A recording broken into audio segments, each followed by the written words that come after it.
spirits, or magic. The most powerful force on earth is the output of our hearts in action. Where do we come from? Where do we go? What is a sin? Christians tell ya, on the way to the hell that they sell ya. How could anyone believe there's a hell that exists just cause it's printed in a book placed inside a baby's crib? Who's to choose the Jews? Were they the first who knew?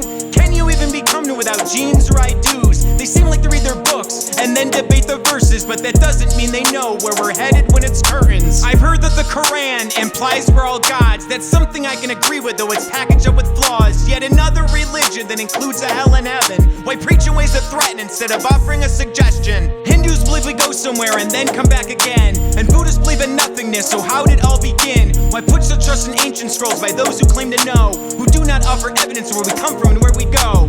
Where do we come from? Where do we go? It's not physics or spirits or magic. The most powerful force on earth is the output of our hearts in action. It seems wrong to create our laws from texts with stories meant as a tool.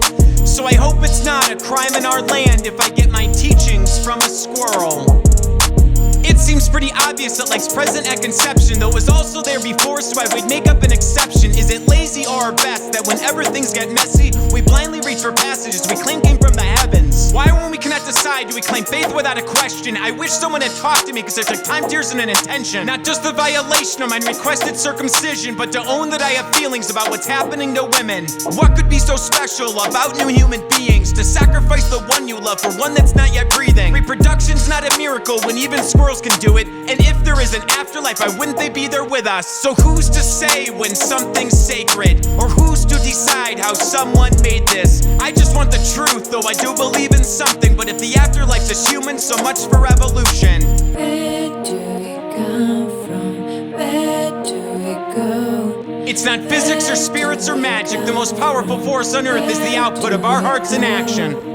To think of something useful religion has to offer, it's simply not enough that I can have friends for just $1. If your utility is proven, then shouldn't we feel liberated? But blood and scars and question marks leave us humans subjugated to these words you thrust on us. Read this, believe this, you must we trust. Yet the sun and the rain on the earth forms a crust. Claim what you want, I can eat from the mud. We shouldn't need to fear what happens when we're dead, though I sure do like history, our futures are unread. I wonder how it started, how could they convince the masses to live in fear perpetually about what will happen after this? Something just seems logical that it's not so bad what follows. In fact, I think it's great for all this, as beautiful as the cosmos. In the absence of the truth, religion offers nothing one can use, and their influence over marriage and death is lose-lose. No one should control you love and make you afraid of where you go.